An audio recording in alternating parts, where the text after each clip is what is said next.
Hello everybody, this is Onyx. We're back here with another episode of Dragon's Lair 3D. What we're doing with this special episode is we are going to show you what you will get if you get all the 100 treasures throughout the entire game. You get special features when you unlock those treasures. When you unlock them, when you grab them all, you get 100. You unlock secrets, extra secrets from the game. So I'm gonna start the game and I'm gonna show you what I mean.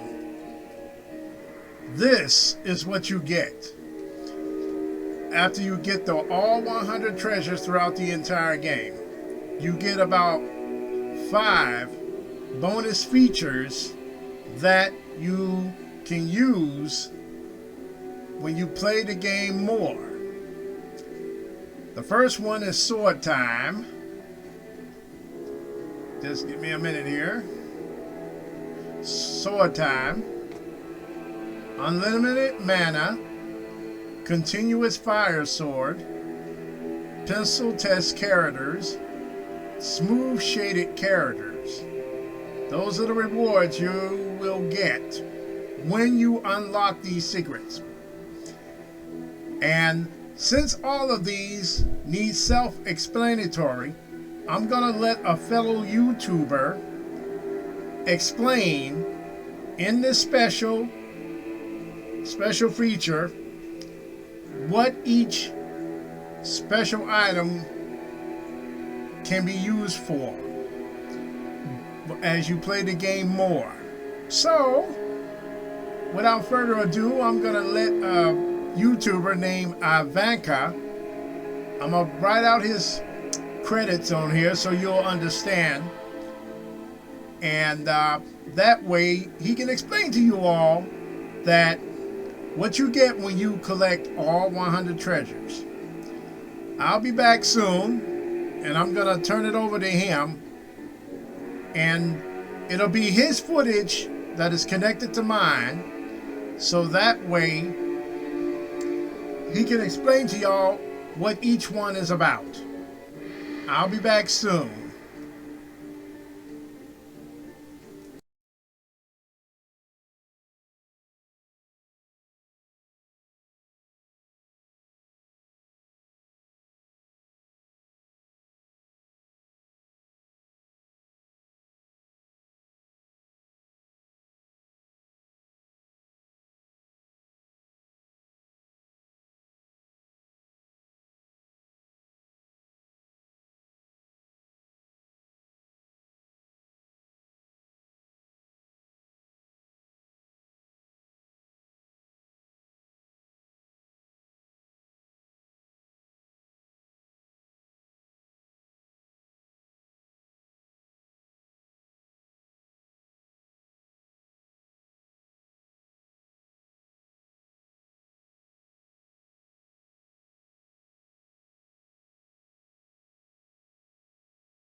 Welcome to the final video in my Let's Play series for the game Dragon's Lair 3D. Now I promised that when I completed playing through the game and collected all 100 of the treasures that I would do a video featuring the new modes that are unlocked.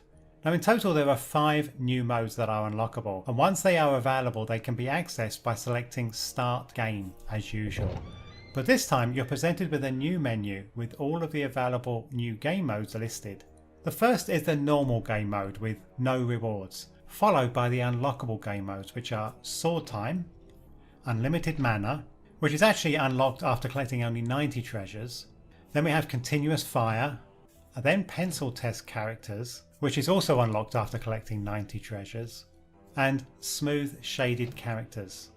Unfortunately, only one mode may be selected when starting a new game. They can't be mixed and matched. Personally, I would have liked to have seen the option to combine modes, where appropriate, when starting a new game, as this could have led to some interesting combinations and extra fun being had. Anyway, let's move on and explore each mode a little so you can see exactly what you get.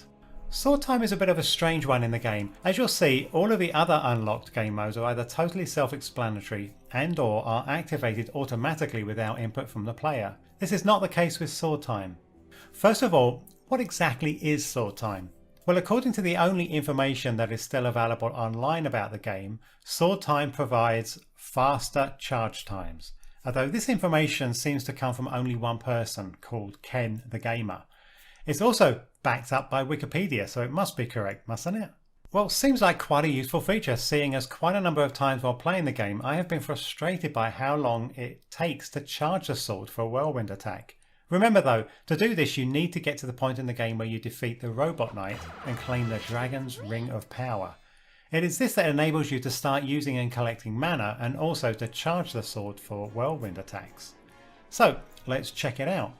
Here I'm demonstrating how long it takes to charge the sword, with the upper half of the screen being the normal no rewards mode, while the lower half is playing a game that I started by selecting the sword time mode. That looks like the charging time is the same in both cases, don't you think? Let's slow this down and look again, this time at quarter speed.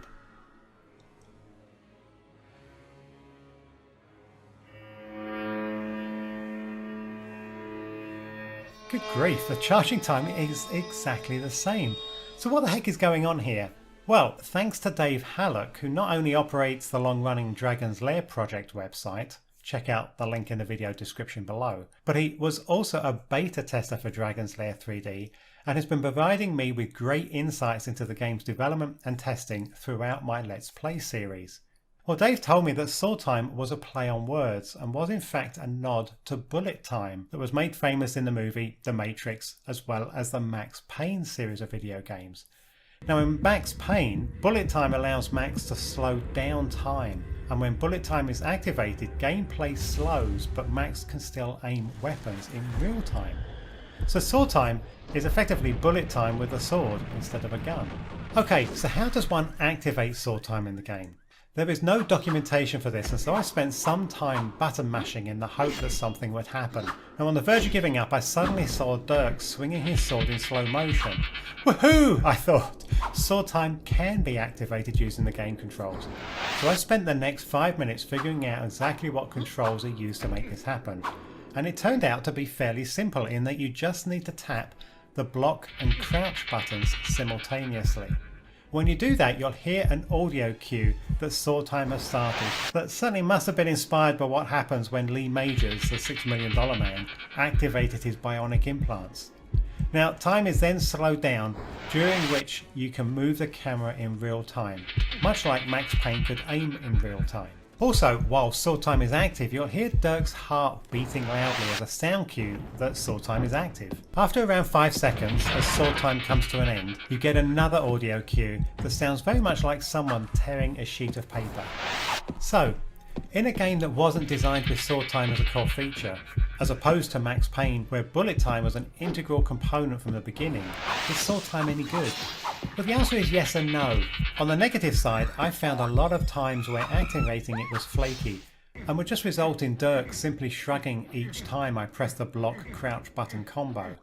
But when it does work, the 5-second limit provides little opportunity to find an advantage in sword fights. If Dirk takes a hit during sword time, then you can expect Dirk to be frustratingly stunned for the duration. Where sword time does provide an advantage is when firing ranged weapons at enemies, which in this game is the crossbow, and also in avoiding arrows fired at Dirk.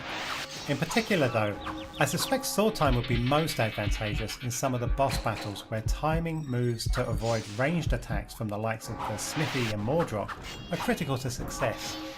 That said, sword time really is a novelty item in the game and was, in my opinion, appropriately placed as an unlockable feature instead of part of the standard options. Overall though, I'm disappointed. I would much have rather seen something that provided a benefit with one of the existing game features rather than implementing a new and somewhat dubious one. As such, it's a great shame that sword time didn't indeed provide faster recharge times for whirlwind attacks. Now that would have been a feature worth unlocking. Unlimited mana is self-explanatory, and that this mode gives you, well, unlimited mana. The way that this has been implemented is that any item whose use would have depleted mana now requires no mana to function. So for example, here we can see me charging my sword for a whirlwind attack, and the mana level doesn't change.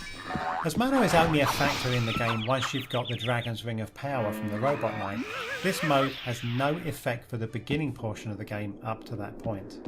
Now my view of this mode is extremely muted. There are so many mana orbs available throughout the game that only on rare occasions did I feel that mana might become a limiting factor to success. But then I would have just resorted to drinking one of my mana potion bottles. So I see this mode as really quite uninspiring and really quite useless. Next up we have Continuous Fire Sword, and this is another self-explanatory mode in that this provides you with the same flaming sword that you normally get when you've collected the Dragon's Flame Essence in the standard No Rewards game mode. However, in the normal game this doesn't happen until you've defeated the Master Smithy, which is around 3/4 of the way through the game. Now, the Flaming Sword is extremely potent in that it deals double damage in both standard and whirlwind sword attacks, making it the deadliest weapon Dirk has access to in the game. Well, that is with the single exception of the magic arrow. Also, in the Continuous Fire Sword game mode, the Flaming Sword doesn't consume mana, and it's available right from the beginning of the game. Now this means that in this game mode Dirk has an enormous advantage, and it makes the game so much easier. So if you find defeating the enemies in the game annoying or difficult, then play it with a Continuous Fire Sword and you'll find yourself slicing through them like a knife in butter. The next mode is called Pencil Test Characters, and is one of two modes that only affect the game's graphics and not the gameplay. Pencil Test Characters, as its name implies, colours all characters in the game as white with simple pencil style lines that outline the main parts of their character. Now there are also some items of background scenes that are affected, including the drawbridge change shown here. Now the Pencil Test Characters mode does result in some interesting graphical scenes, but this is hardly awe-inspiring. My greatest gripe with this mode is that I would have rather seen the characters as true early game development pencil sketches and not as the finished characters with simple black outlines and white fill. I'll leave you with some additional scenes that I recorded in this mode.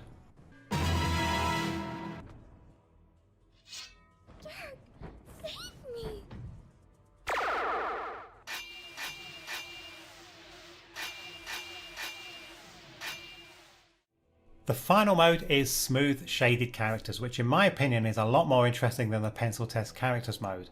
Now this mode eliminates the 2D cel shaded animation style of the characters with the 3D shaded art style. Now you may be aware that plastic collectible figures of a bunch of Dragon's Lair 3D characters was produced and branded as Dragon's Lair 3D merchandise, and this game mode makes the characters resemble these collectible figures, which is kind of neat. But while I kind of like this mode, the low polygon count of the enemies in the game means that they still look like crap, and so this mode really only complements the main characters in the game with a higher polygon count such as Dirk and Daphne. The problem is these main characters are few and far between, and as such this mode just doesn't add enough to the visuals to motivate me to want to play through the whole game again. So in conclusion folks, in my opinion the unlock modes are all somewhat of a letdown. This game really isn't that hard with its infinite lives, and so modes that attempt to make the game easier are really somewhat of a moot point. And while the graphic modes are interesting for 5 minutes, they don't add nearly enough to make me to want to play through the whole game again, just so I can see what a smooth shaded Singe the Dragon or Mordroc looks like. All in all, rather a disappointment. Anyway, that's it folks. Remember, if you enjoyed this video, please take a second and give it a thumbs up and subscribe. Thanks for watching, take care. Bye bye.